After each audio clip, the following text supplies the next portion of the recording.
fala sobre o aumento da concentração de gás carbônico na atmosfera ao longo do tempo, desde os tempos de Darwin até atualmente. Sabemos que a liberação de gás carbônico na atmosfera ela é importante para a formação da camada que permite o controle da temperatura, que é chamado de efeito estufa. No entanto, com o uso de combustíveis fósseis, que foi aumentando à medida que a população humana foi evoluindo, foi melhorando suas tecnologias, essa concentração de gás carbônico foi aumentando e o efeito estufa passou a ser aumentado, passou a ser prejudicial, porque a temperatura na Terra começou a subir acima dos níveis suportados pelos seres vivos, causando o problema do aquecimento global.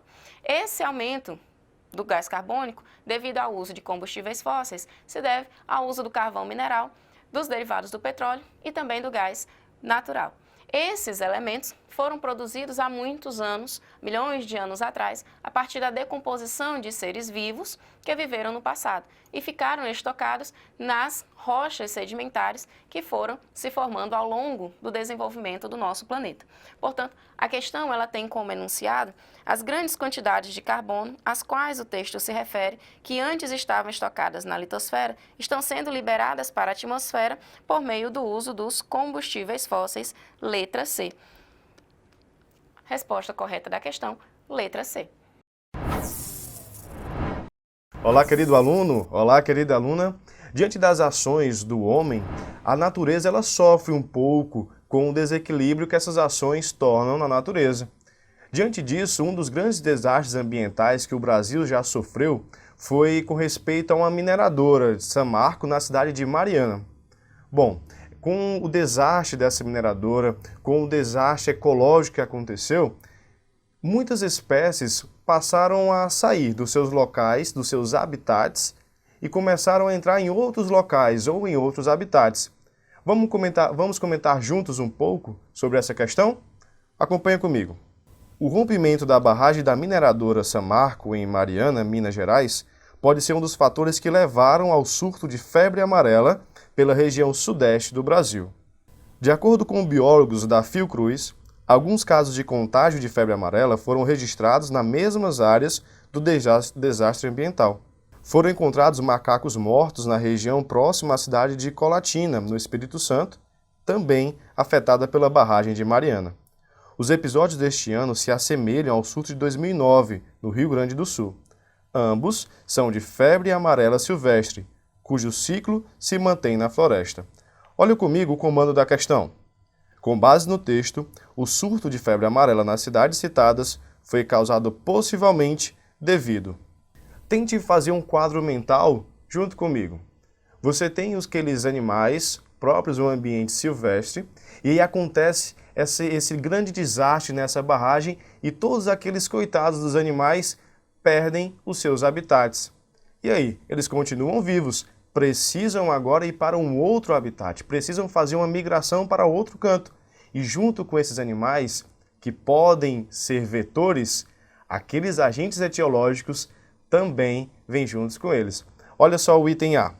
O surto de febre amarela nas cidades citadas foi causado possivelmente devido à migração de animais silvestres que perderam seus habitats para a região urbanizada ou regiões urbanizadas. Já de cara, encontramos o nosso item verdadeiro.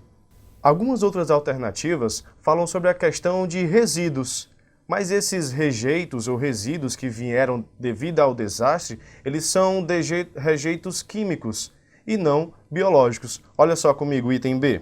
Proliferação do vírus por meio dos resíduos que seguiram o curso do rio.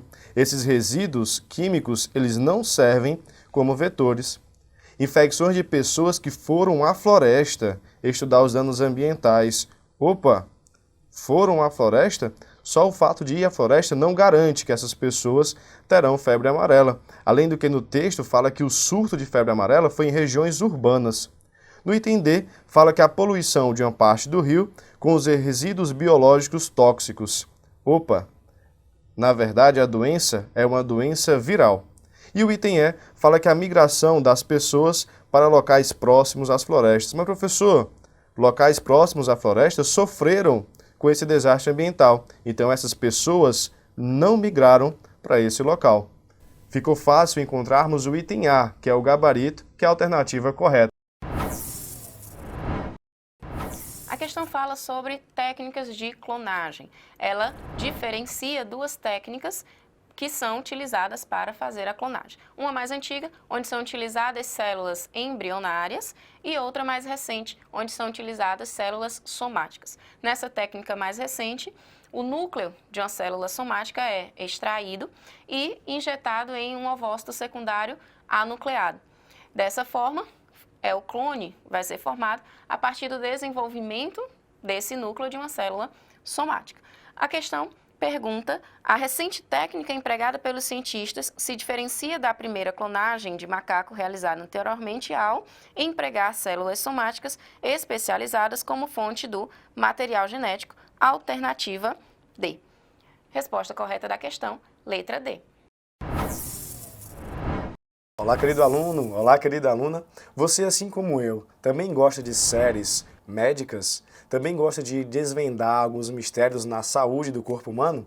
É justamente sobre isso a questão que nós vamos comentar agora. A questão em si fala sobre um determinado episódio da série Grey's Anatomy, onde o indivíduo ele tem uma certa síndrome, a síndrome de Li-Fraumeni. Acompanhe comigo o texto. Ela é decorrente de uma mutação do gene TP53. A perda desse gene compromete a apoptose das células e suprime a regulação do crescimento celular. Dessa forma, os portadores dessa síndrome tendem a apresentar uma maior predisposição para o desenvolvimento de tumores cancerígenos em idade precoce, abaixo dos 30 anos. Opa, percebeu que os portadores de Li-Fraumeni, eles têm uma certa mutação ou deficiência no gene TP53. Ok, professor, eu entendi. E qual é a função? Bom, o próprio texto já fala que uma das funções desse gene é a apoptose, ou a morte programada da célula. E como essa morte programada não acontece, é normal surgir tumores cancerígenos.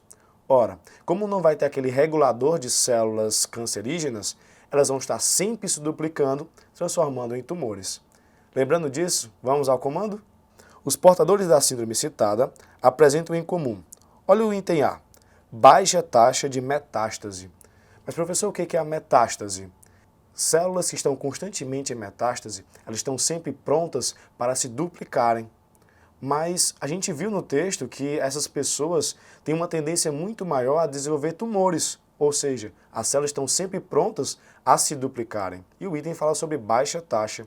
Percebemos que esse não é verdadeiro. Olha o item B, proliferação celular exacerbada. E achamos o nosso gabarito.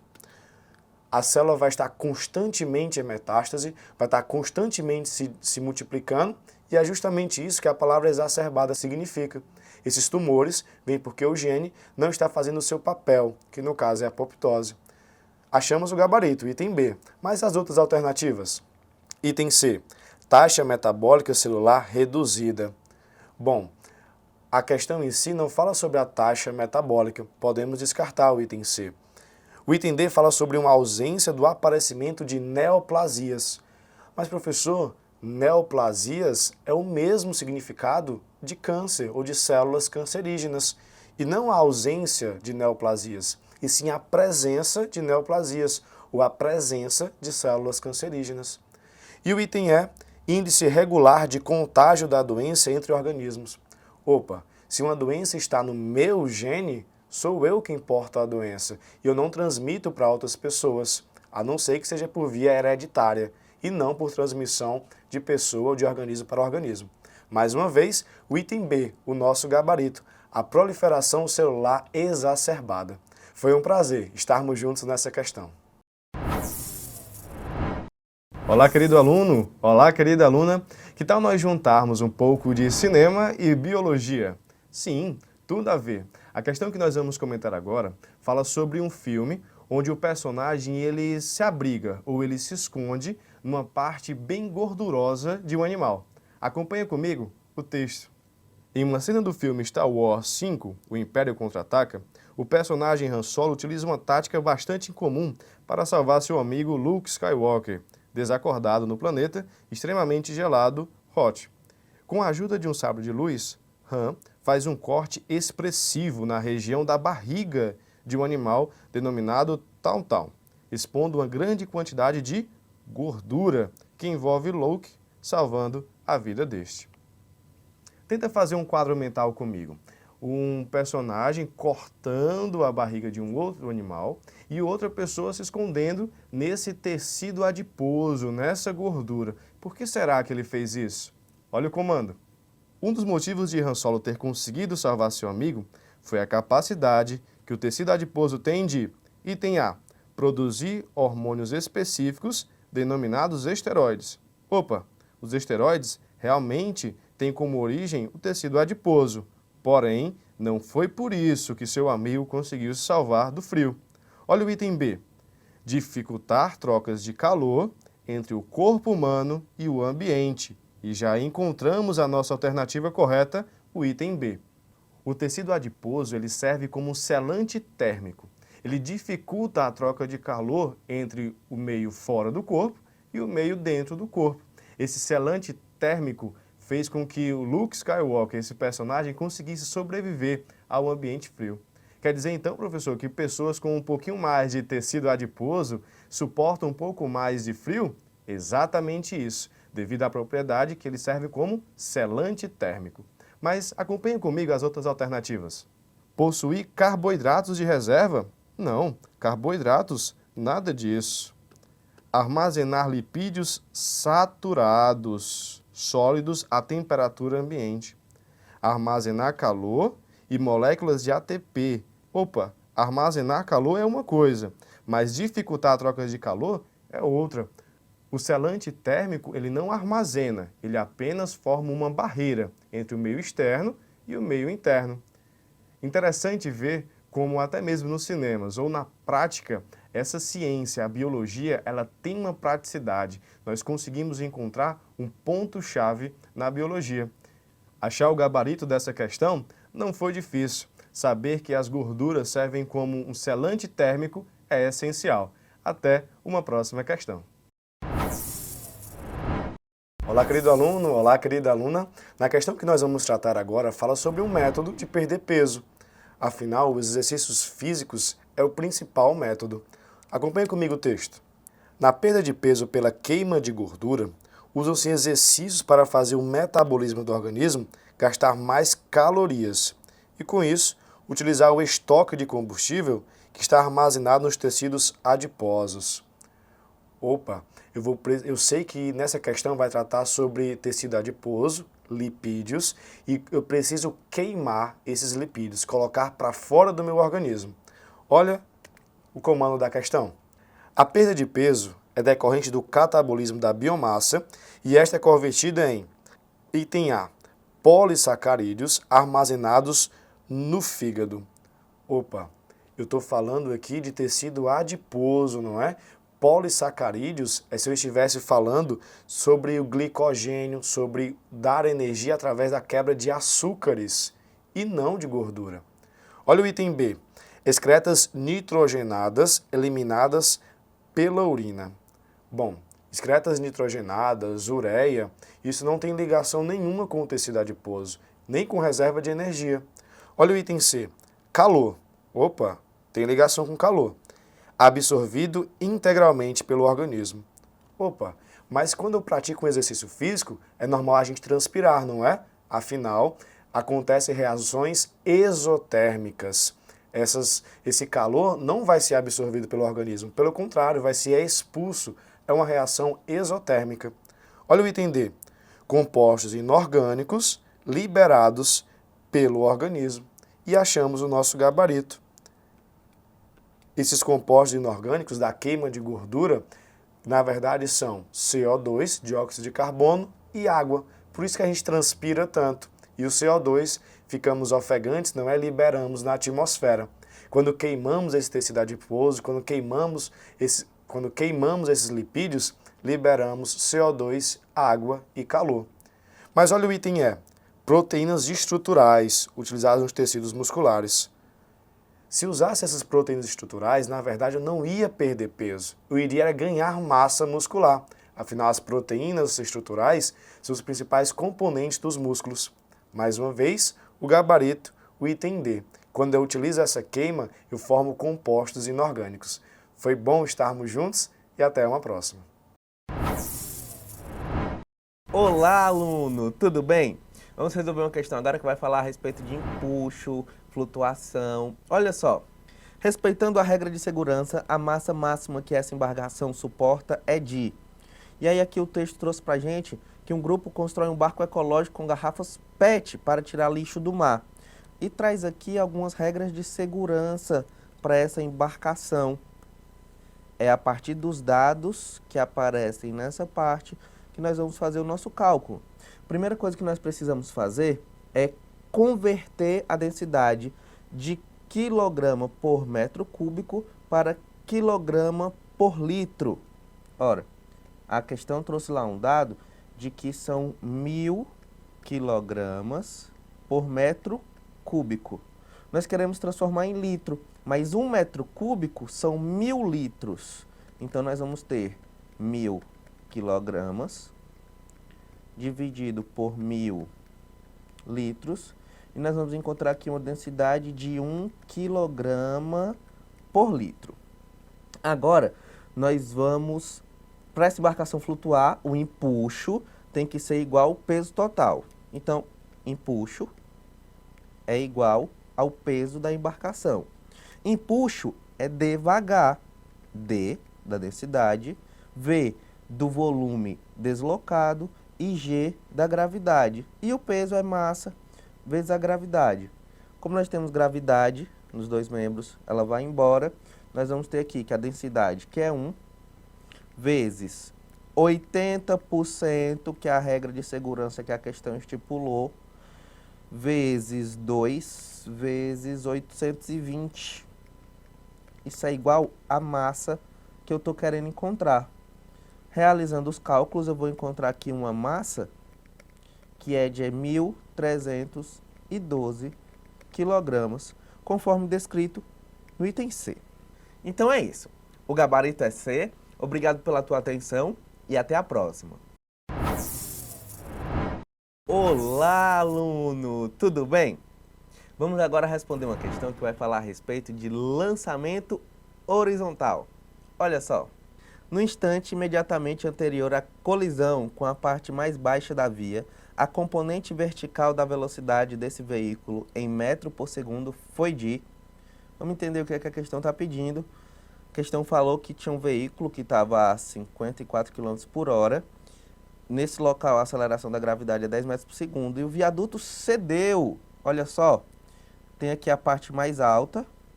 O viaduto cedeu, o carro vinha aqui, não conseguiu parar e caiu na parte de baixo do viaduto. E ele quer saber com que velocidade ele atingiu a parte de baixo do viaduto. E aí nós vamos aplicar as equações de Torricelli. Vale observar que aqui nós vamos ter dois movimentos. O movimento no eixo vertical e o movimento no eixo horizontal. Essa velocidade de 54 km por hora é a velocidade que ele vinha horizontalmente, que para efeito das nossas contas nós não vamos perceber. Por quê? Nós queremos saber a velocidade vertical. E a velocidade vertical dele, no momento da queda, a velocidade inicial dele vertical era 0. Então nós vamos ter a equação de Torricelli. Velocidade final ao quadrado, velocidade inicial ao quadrado, mais 2a ΔS. Nós vamos ter aqui, velocidade final é o que a gente quer encontrar, velocidade inicial era 0, 2, essa aceleração aqui é a da gravidade, e esse ΔS é a distância entre os dois trechos do viaduto, que foi de 2 metros. Então nós vamos ter aqui que V ao quadrado é igual a 40, V é igual a raiz quadrada de 40, V é igual a 2 raiz de 10, conforme descrito aqui no item B. Então é isso. O gabarito é B. Obrigado pela tua atenção e até a próxima. Olá, aluno! Tudo bem? Vamos agora responder uma questão que vai falar a respeito de indução eletromagnética. Olha só, a ideia de transmissão de energia elétrica sem uso de fios de conexão não é nova. No final do século XIX, o brilhante cientista Nikola Tesla já havia tentado introduzi-la em larga escala e não obteve sucesso devido a dificuldades experimentais. Hoje, alguns celulares podem ser carregados mesmo a alguns metros de distância de uma base conectada a uma tomada, sem haver fios conectando esses aparelhos. Essa base converte a energia elétrica da tomada em ondas eletromagnéticas que são captadas pelo celular, transformando estas em energia elétrica para carregar a própria bateria. O princípio físico de funcionamento desse carregamento sem fios de conexão ocorre também quando Então nós vimos aí, tem uma tecnologia moderna, em alguns aparelhos chamados de NFC. Essa tecnologia, ela permite que aparelhos se carreguem mesmo não estando conectados via cabo, né?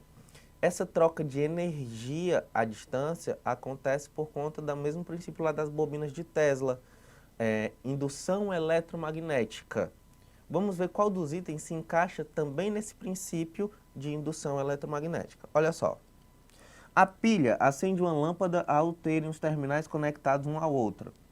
Isso é corrente elétrica passando, tá? Não é indução eletromagnética. Tem B. A bússola tem a própria agulha alinhada às linhas do campo magnético terrestre em determinada região. Esse fenômeno ele é só magnético, não é eletromagnético. Não tem indução eletromagnética acontecendo na bússola. E tem C.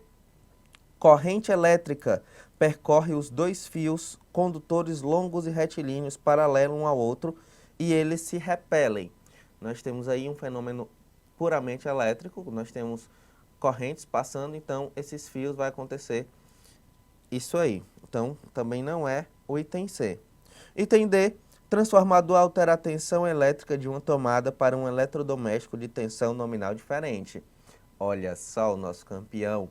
Nós temos um transformador, uma quantidade de bobinas de um lado e uma outra quantidade de bobinas do outro. Quando a corrente passa por essas bobinas, ocorre essa transformação de tensão, por exemplo, de 110 para 220 ou vice-versa. É isso que os transformadores fazem e é isso que acontece também nessa tecnologia de carregamento à distância. Tem uma bobina na base que fica conectada à tomada e uma outra bobina no celular.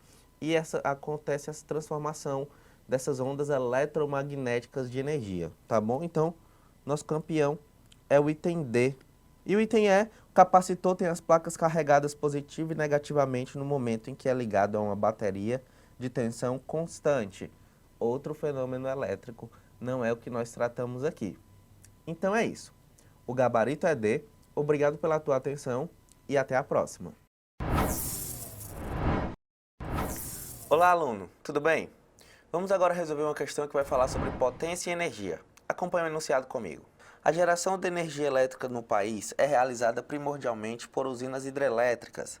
Essa energia é gerada por meio de motores, que recebem energia do movimento das águas e realizam sua conversão em energia elétrica.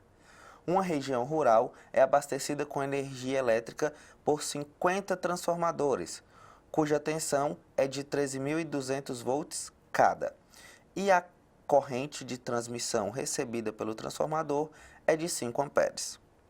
Considere que a região seja abastecida por uma usina hidrelétrica com 5 geradores e a altura do reservatório se encontra a 100 metros.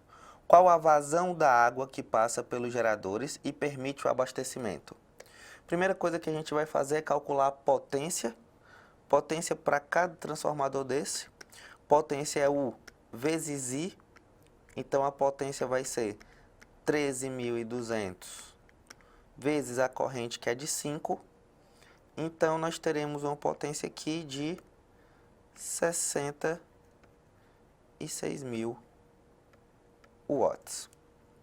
Mas são 5 geradores, então nós precisamos gerar 10 vezes essa potência. Então, 10 vezes esse P vai dar uma potência aqui de 660 kW. É a energia que a usina está produzindo. Mas o que é a potência? A potência é a energia sobre o tempo. Energia, nesse caso aqui, energia potencial gravitacional, mgh, sobre o tempo. Pessoal, m sobre t é a vazão, é o que eu quero encontrar. A gravidade é 10 e a altura é 100. Isso aqui tem que ser igual à energia produzida, que é de 660 kW. Dessa maneira, nós vamos encontrar aqui que a vazão vai ser igual a 660. Então, a vazão que eu vou achar aqui é 660 kg por segundo. Item D. Então é isso, pessoal. Nosso gabarito é D. Obrigado pela atenção e até a próxima. Olá, aluno. Tudo bem?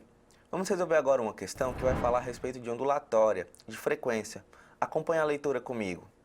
Uma estufa foi projetada para cultivar determinada planta, cuja taxa de fotossíntese em relação ao espectro de luz está descrita no gráfico a seguir. Considere que a iluminação da estufa está na cor violeta.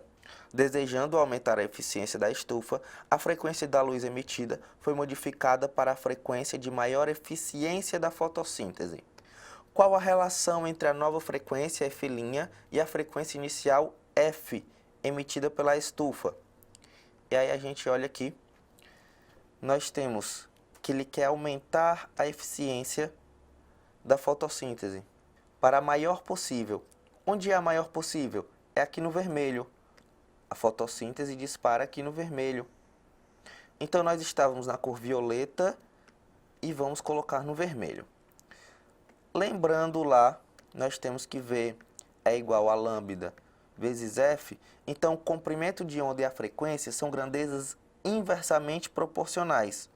Portanto, a minha frequência nova sobre a frequência antiga, como são inversamente proporcionais, é o lambda inicial sobre o novo lambda. Inicial era quem? Violeta, 410. E o final é o vermelho, 680. Quando eu faço essa divisão, eu encontro aqui 0,60, como tem aqui no nosso item B. Então é isso, pessoal. Nosso gabarito é B. Obrigado pela atenção de vocês e até a próxima. Olá, aluno. Tudo bem? Vamos responder uma questão agora que vai falar a respeito de refração. Acompanha comigo. Uma luz dicromática composta por azul e vermelho é emitida do meio 1 ao meio 2 e refratada de acordo com a imagem a seguir, sofrendo dispersão.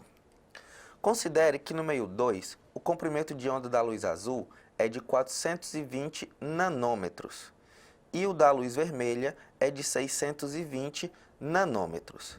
Além disso, para a cor B, N2 é igual a 1,5 N1 e para a cor A, N2 é igual a 1,4 N1. A relação entre o seno do ângulo no meio 2 e o seno do ângulo no meio 1, seno θ2 sobre seno de θ1, em relação à normal dos feixes de luz azul e vermelho será, respectivamente. A gente dá uma olhada aqui no gráfico, tá certo? Para entender esse gráfico. Vale lembrar que quanto maior for o comprimento de onda, menor será o índice de refração, portanto, a nossa cor A será o vermelho e a cor B será o azul. Vamos lembrar também que N2 sobre N1 é igual seno de θ1 sobre seno de θ2. Então, nós vamos trabalhar com esses dados. Para a cor azul, nós teremos que N1 sobre 1,5 N1 será igual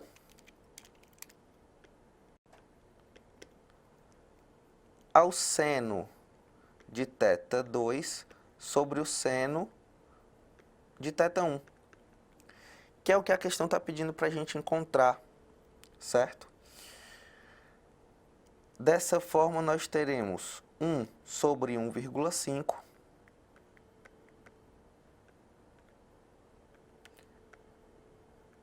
Então, nós vamos encontrar aqui que essa razão que nós estamos buscando é igual a 2/3 para o azul. Se nós fizermos a mesma coisa para o vermelho,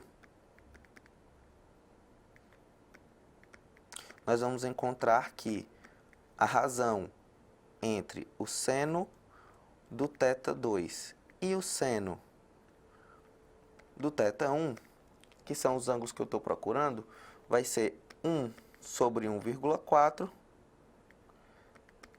que é igual a 5 sobre 7. Então, para o vermelho, 5/7 e para o azul, 2/3. Isso está representado aqui no item D. Então é isso, pessoal. Nosso gabarito é D. Obrigado pela atenção de vocês e até a próxima. Olá, tudo bem? A nossa questão ela vai trabalhar hoje com uma relação estequiométrica e falando também um pouquinho de concentração de soluções. A gente vai pegar tudo isso, vai misturar, vai interpretar e a gente vai resolver a questão. Então acompanha comigo quais são os pontos mais importantes que eu tenho que observar e analisar para fazer essa parte estequiométrica. Acompanha aqui comigo, ó. A questão ela fala sobre o nitrato de prata, que é um sal, certo? Lembrando que esse sal, ele se separa em Ag mais e NO3 menos, e é exatamente a massa dessa prata que a gente vai querer encontrar, que é o que a questão pede, é no comando da questão. E ele fala o seguinte, ele fala que a concentração em uma gota é exatamente de 1% massa-volume. Eu estou falando nada mais, nada menos do que título. De cara, o que eu posso dizer em relação a isso aqui? Eu posso falar para você que em 1 grama do meu sal, certo? Que é o meu nitrato de prata, o AgNO3, eu vou ter aqui, ó, em 100 ml dessa minha solução, certo? É o que eu tenho que interpretar inicialmente para chegar na resposta que eu quero. Lá embaixo ele te traz alguns dados, como massa molar dessa prata, a massa molar desse sal, e diz que o volume de cada gota é exatamente de 0,05 ml. Então, o que a gente pode fazer logo de imediato com esses dados? Ele fala que ele coloca aí 1 gota em cada olho, que vão totalizar um total de quantas gotas? 2. Então, eu posso ver que o volume total que foi utilizado dessa solução, 2 vezes, lembrando com 1 gota cada olho, se eu tenho 2 olhos, 0,05 ml, que vão trazer um volume para mim de exatamente 0,1 ml, que foi exatamente a quantidade em volume do sal administrado, da minha solução administrada. Com isso, a gente vai lá para o comando da questão. Ela fala assim, ó, com base no texto, a massa de prata em miligramas inserida nos 2 olhos de uma criança é mais próxima de.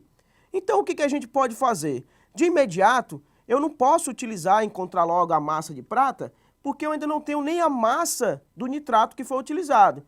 Então, eu sei que 1 grama do nitrato de prata, do AgNO3, a gente encontra em 100 ml, que isso aqui foi fornecido pelo título da questão, que é um tipo de concentração. Logo em seguida, a gente descobriu que o total da solução foi 0,1 ml, que é exatamente a quantidade que existe em 2 gotas. Isso aqui eu vou chamar de X, que vai ser a massa desse meu nitrato.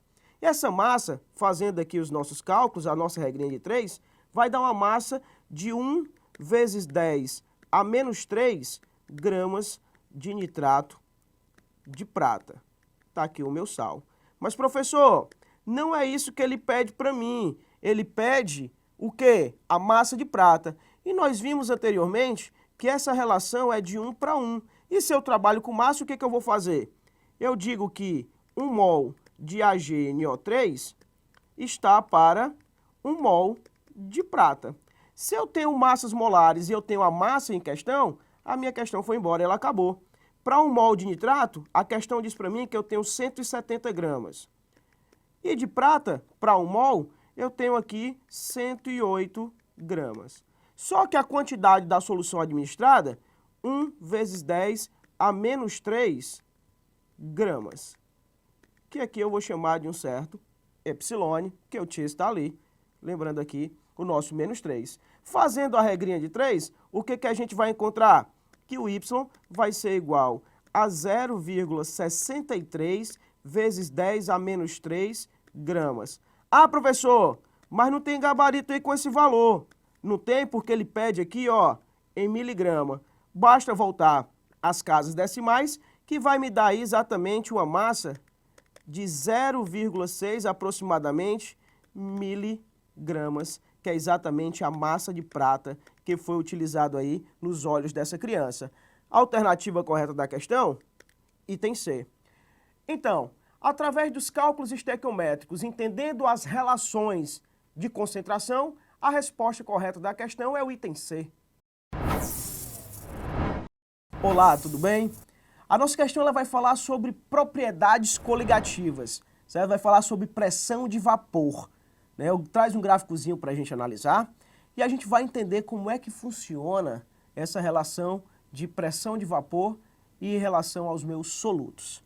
Então acompanha comigo e a questão faz o seguinte.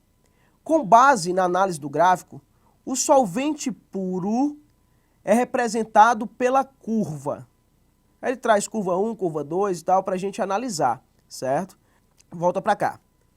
Aqui está o ponto 2, que ele chama de curva 2, e aqui está a curva 1. Ele fala, ó, ao ver o gráfico, o químico conseguiu identificar ambos os líquidos. Considere que os dados foram obtidos nas mesmas condições experimentais e que o NaCl é o soluto não volátil. Quando a gente coloca um soluto não volátil na minha solução, nós vamos ter um abaixamento da pressão de vapor. Isso pela adição desse meu soluto não volátil. E entenda comigo, eu tenho aqui esses dois pontos a serem analisados.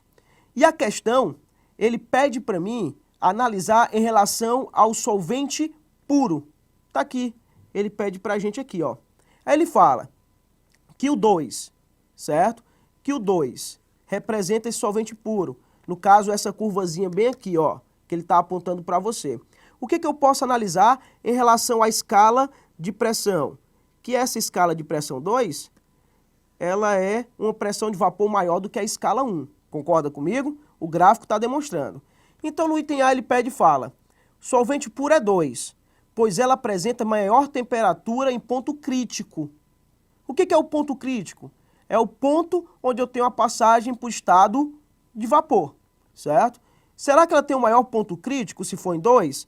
A gente observa ó, aqui no gráfico que não, certo? Quem tem o maior ponto crítico é 1, porque vai ter uma maior temperatura. Então, o item A não rola. Item B diz que é 1, pois a temperatura de congelamento da solução salina é maior. Na verdade, se eu coloco um soluto não volátil, ela tende a ser menor. Eu vou precisar de uma temperatura mais baixa para entrar aqui em congelamento, que é o que a gente chama de crioscopia. Então, o item B é falso. Ele diz que o solvente puro é 2, pois a solução salina apresenta pressão de vapor menor. O que foi que a gente acabou de dizer? A solução salina, ela vai ter um abaixamento da pressão de vapor. Então, isso aqui é a solução com NaCl. E isso aqui vai ser a minha solução ou o meu solvente puro. Por quê? Porque o solvente puro tem uma maior pressão de vapor quando comparado à solução salina. Isso aqui a gente está falando, pessoal, da tonoscopia. Se eu coloco um soluto não volátil, eu tenho um abaixamento da pressão de vapor. Então aí, 1 é solução com sal, solvente puro é o 2. E é exatamente o que mostra aqui pra gente o nosso item C. Então, Tendo comparado as propriedades coligativas, principalmente a atonoscopia e a crioscopia que a gente falou aqui, a alternativa correta da questão é o item C. Olá, tudo bem? A nossa questão ela vai trabalhar com estequiometria, né? Que muitas vezes é algo meio que assustador para os alunos. Pessoal, vou tentar mostrar para vocês como é simples fazer essa questão. Então acompanha comigo, observa os dados e vamos lá. Em uma indústria de fertilizantes, o processo de Oswald utilizou 76,5 gramas de amônia e 6 mols de O2 para produzir o ácido nítrico. A massa de ácido nítrico produzida em grama foi mais próxima. Então acompanha comigo aqui na reação. Cara, vou te dar um toque. Todas as vezes que ele trouxer para você os valores de todos os reagentes, desconfie. Você vai ter que achar quem é o excesso, quem é o limitante. E para a gente fazer isso, uma vez que ele me deu lá o valor de mols de oxigênio, que foi o valor de 6 mols, vamos encontrar aqui o número de mols que a gente tem para amônia. E é um negócio muito simples. O número de mols para o NH3, deixa eu puxar aqui para baixo para você. O número de mols é exatamente a massa da substância, que a massa que ele me deu na questão é de 76,5, dividido pela massa molar da amônia, que é 17. Professor, como é que você sabe? Está aqui na questão. Fazendo isso, nós temos o número de mols de amônia, que é igual a 4,5 mols. Professor, isso aqui para o NH3, né? E como é que eu faço para descobrir quem está em excesso e quem está limitante? Muito simples. Deixa eu anotar aqui para ti, ó, somente os meus reagentes.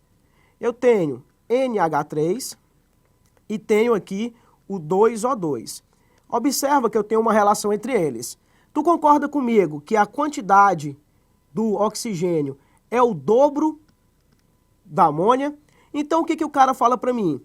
Se eu tenho 4,5 mols desse cara aqui, então desse eu poderia usar o quê? O dobro. Era para usar 9 mols.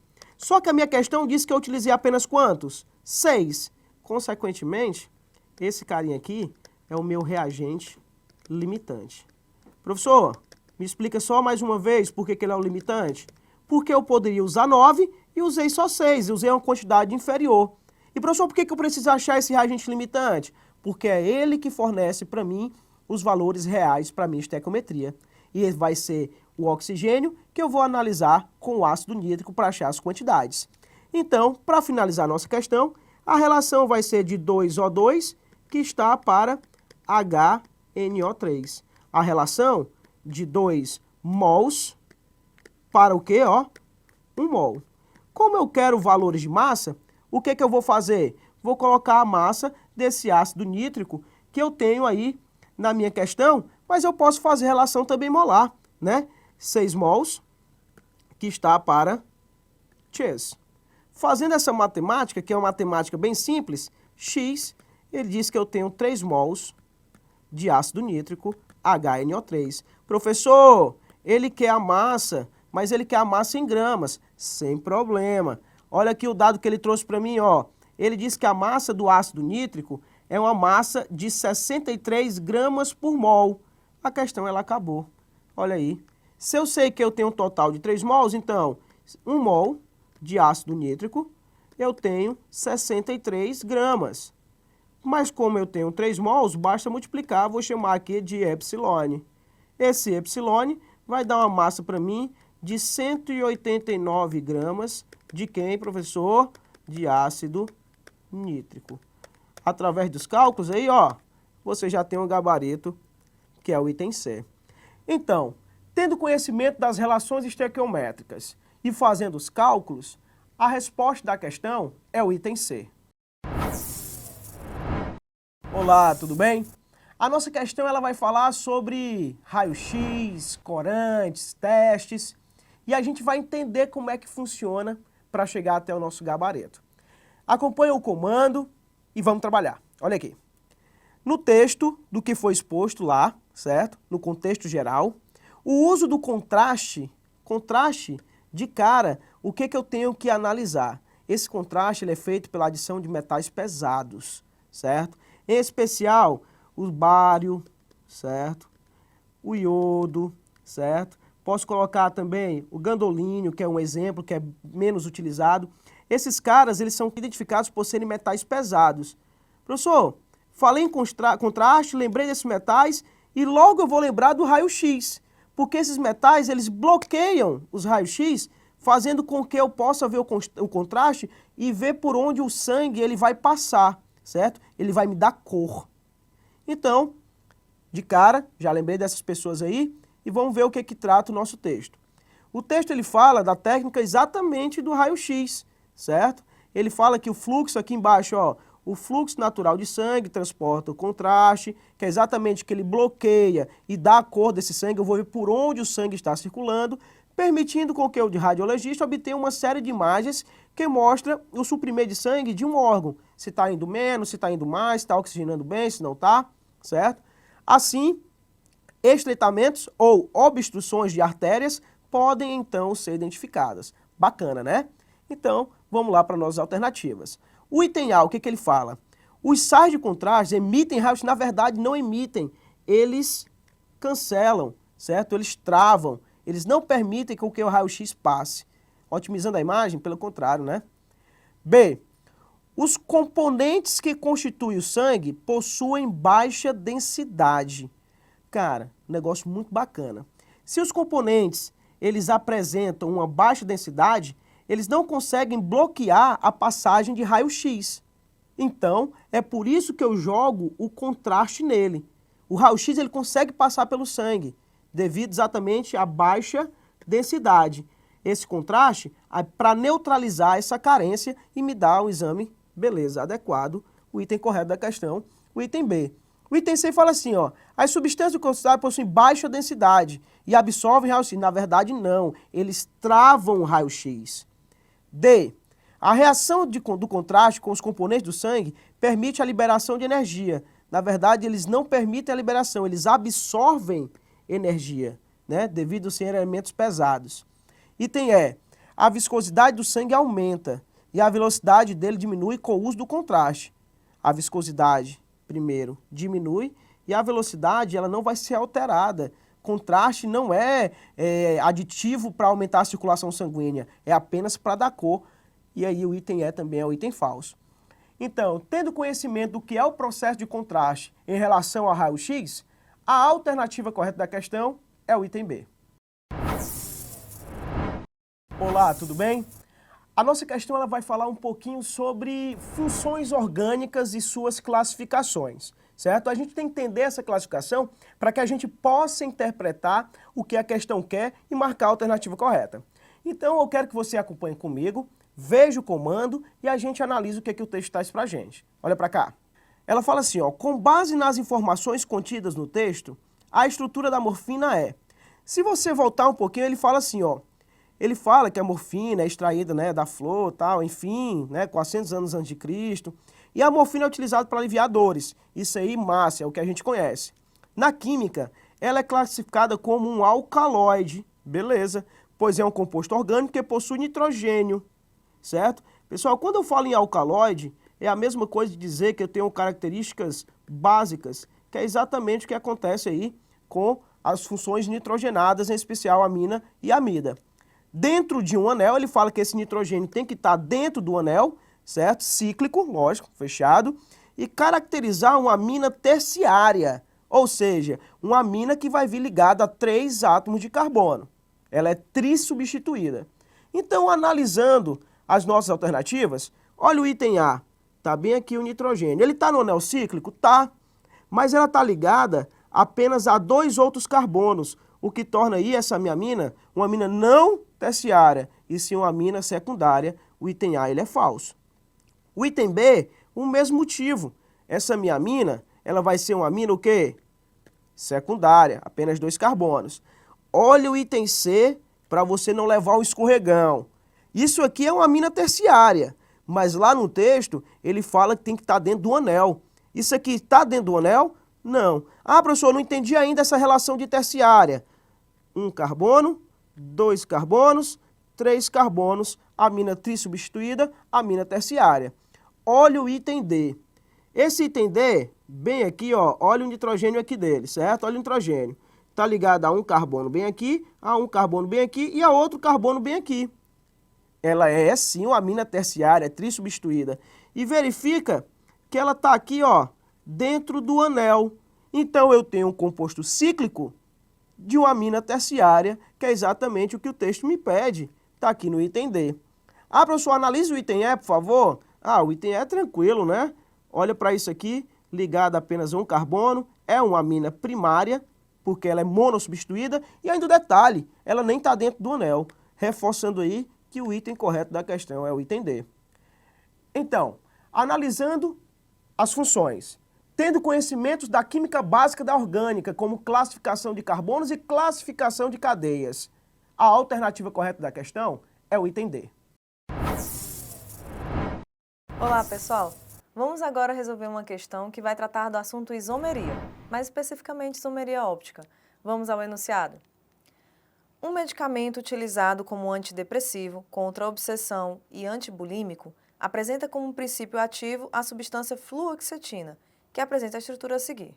Observando nossa estrutura aí, gente, temos aí anéis aromáticos, a presença do oxigênio, da função éter, do grupo amina e assim por diante. Continuando aí esse enunciado, ele diz que esse composto apresenta isomeria óptica e apenas um dos enantiômeros tem atividade no organismo. Isso ocorre porque a fluoxetina. Bom, pessoal, quando a gente fala de isomeria óptica, é interessante notar que para apresentar atividade óptica é necessária a presença de um carbono chamado carbono quiral, também conhecido por carbono assimétrico. É aquele carbono que apresenta todos os ligantes diferentes, tá certo? Então, todo mundo que está ligado a ele tem que ser diferente. Se eu tiver, por exemplo, um carbono assimétrico, ele vai me originar dois isômeros com atividades ópticas diferentes, que a gente já conhece na isomeria óptica por desviar a luz do plano, tá certo? Pode desviar para a direita, conhecido por destrógera, pode desviar para a esquerda, conhecido por levógera. E isso que a gente tem que observar, se realmente tem carbono quiral e quantos tem. Então vamos retornar aqui à estrutura para a gente entender a questão do carbono quiral. Se eu observar, por exemplo, esse carbono aqui, ó, logo da pontinha próxima ao flúor, esse carbono aí, ele tem a presença de 3 flúors, então ele não pode ser quiral porque tem 3 coisas iguais, né? 3 elementos iguais ligados a ele, tá bom? Esses outros carbonos aqui que estão presentes no benzeno, eles também não podem ser quirais, porque todos eles apresentam a ligação dupla. Vamos imaginar como se ele tivesse 2 vezes ligado ao mesmo composto, pelo fato de estarem com a ligação dupla, tá certo? Bom, esse carbono aqui vizinho ao oxigênio, ele tem uma ligaçãozinha para a esquerda com o oxigênio, tem uma ligaçãozinha para a direita com o restante da molécula, tem uma ligaçãozinha para baixo com o benzeno e o que falta para completar as 4 ligações é com hidrogênio. Portanto, ele apresenta todos os ligantes diferentes e eu posso sim considerar ele como carbono assimétrico. Eu vou colocar um asteriscozinho aí próximo a esse carbono. A gente acabou de ver que os outros aqui do benzeno não podem ser quirais, tá certo? Bem como esse aqui também não pode ser, porque ele só faz uma ligação para a direita e uma para a esquerda. Faltando para 4 ligações, 2. Então, tem que completar aqui com 2H. São 2 elementos iguais, também não dá para ser quiral. Bem como esse da ponta também pelo mesmo motivo, tá certo? Então, nós já observamos que nessa estrutura tem apenas um carbono quiral. Tranquilo, pessoal? Então, vamos às opções para ver o que melhor vai se encaixar aí nessa pergunta. Então, no item A diz que exibe carbono quiral, que pode gerar 2 isômeros cis e trans. Não, a gente só fala cis e trans na isomeria geométrica. Estamos falando de isomeria óptica relacionada ao carbono quiral, então essa opção A não está de acordo. A opção B diz que contém funções orgânicas que interferem em sua atividade óptica. Isso não tem qualquer relação. No item C, diz que possui 2 carbonos quirais, isso já está errado, a gente acabou de ver que só apresenta 1. No item D de dado, diz que apresenta isômeros com propriedades físico-químicas pouco similares, também isso não tem relação. E no item E fala que tem apenas um carbono quiral e, portanto, 2 enantiômeros diferentes, que é justamente a opção que melhor se adequa aqui ao nosso enunciado. Então, pessoal, a opção correta, item E. Obrigada.